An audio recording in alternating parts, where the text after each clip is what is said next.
Salam alaikum, coucou à tous, j'espère que vous allez bien. Je vous retrouve aujourd'hui pour partager avec vous un simple gâteau, en fait le printemps dans un gâteau.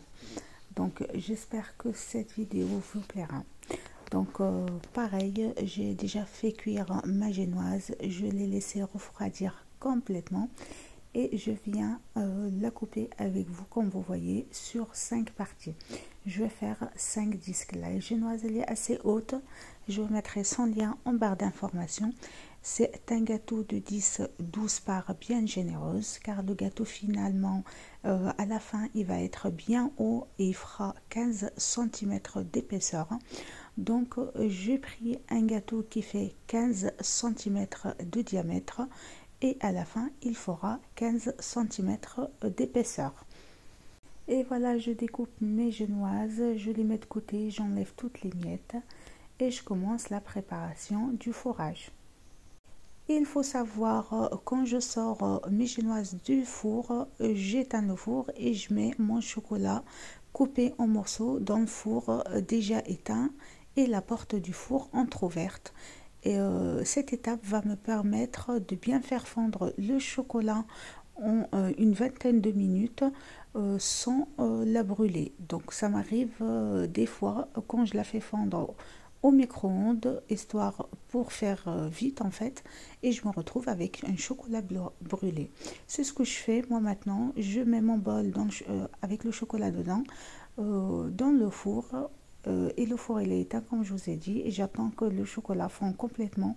En plus c'est très facile, ça fond à bonne température, donc il n'y a pas de grumeaux, il n'y a pas de, j'ai même pas besoin en fait, si vous voulez, de mixer ma ganache pour avoir une ganache bien lisse. Là comme vous voyez, j'ai juste mélangé mon chocolat avec ma spatule et je vais venir ajouter des bonnes quantités de crème petit à petit et mélanger en 2 et 3 fois jusqu'à avoir la bonne consistance de ma ganache. Donc à vue d'œil en fait, une fois votre chocolat est fondu, vous venez ajouter la crème et vous mélangez petit à petit jusqu'à avoir la consistance souhaitée de votre ganache.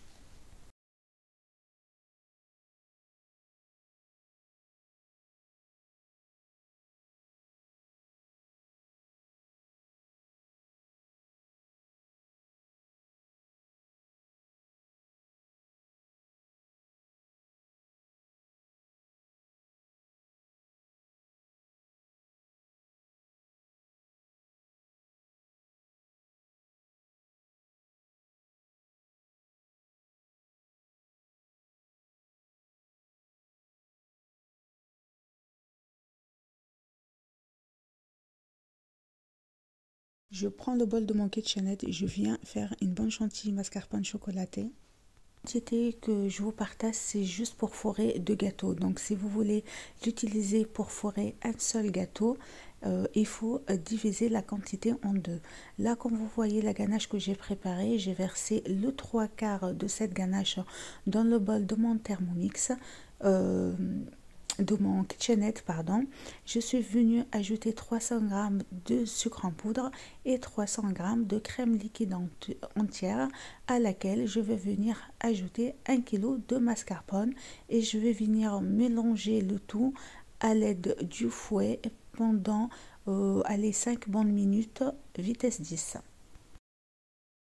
Et comme ça, j'aurai une bonne chantilly mascarpone bien ferme qui a l'aspect d'une ganache montée. Et regardez-moi cette consistance, c'est bien crémeux, bien onctueux. C'est juste en fait une bonne chantilly bien ferme à souhait pour remplacer la ganache montée. Elle est beaucoup plus légère que la ganache montée et est franchement idéale pour fourrer les layer cakes assez hauts. Je commence tout de suite avec vous le fourrage de mon layer cake. Donc ça va être fourré avec une chantilly mascarpone chocolatée et des morceaux de Kinder. Et là comme vous voyez, je ne vais pas imbiber mes génoises tout simplement parce que la génoise elle est vraiment extra moelleuse et je n'ai vraiment pas besoin de l'imbiber parce qu'elle va absorber l'humidité du fourrage et du coup il n'y aura vraiment pas besoin de l'imbiber. Donc je mets une bonne quantité de chantilly mascarpone chocolaté sur le premier disque de ma génoise. J'étale comme ceci avec la spatule et je viens par la suite ajouter 1,5 barre de Kinder Bueno coupé en morceaux et je répète la préparation jusqu'à le montage de mon layer cake. Et comme vous voyez, le layer cake il est bien haut, il fait 15 cm de diamètre par 15 cm d'épaisseur. Donc c'est pour servir minimum 12 parts. Et si on coupe bien les parts, on aura jusqu'à 15 parts. Comme le layer cake il est bien haut, du coup je joue la carte de la sûreté. Je viens l'enrouler avec du cellophane et je vais lui mettre un cercle de pâtisserie pour pouvoir le passer au frigo 3 heures pour que la crème fige bien dans le gâteau, et cela me facilitera le lissage du gâteau à l'extérieur. Après les 3 heures passées au frigo, je viens enlever le cellophane et je viens décorer, et je commence au lissage en fait. Et après la décoration de ce gâteau, comme vous avez vu au départ quand je vous ai présenté le gâteau, vous avez vu c'est une partie avec la chantilly couleur jaune, et l'autre partie du gâteau du bas en fait elle va être couleur rose, et tout le gâteau sera décoré avec des marguerites toutes faites en chantilly. Et je vous avoue, c'était la première fois que je prépare et je fais plutôt des marguerites en chantilly. J'avais pas la douille qu'il fallait, du coup j'ai vraiment galéré, je vous cache pas. Après j'ai pris la main, ça a été beaucoup plus simple par la suite, mais on va dire les 5-6 premières marguerites c'était un peu compliqué. Bon, j'ai fini par y arriver, donc c'est très bien. Là, comme vous voyez la couleur du jaune en fait, qui est un peu plus foncée que la première couche, parce que j'ai ajouté quelques gouttes de colorant, parce que j'ai trouvé que le premier jaune, il était un peu trop pastel, et c'est pas du tout ce qu'elle a demandé la personne.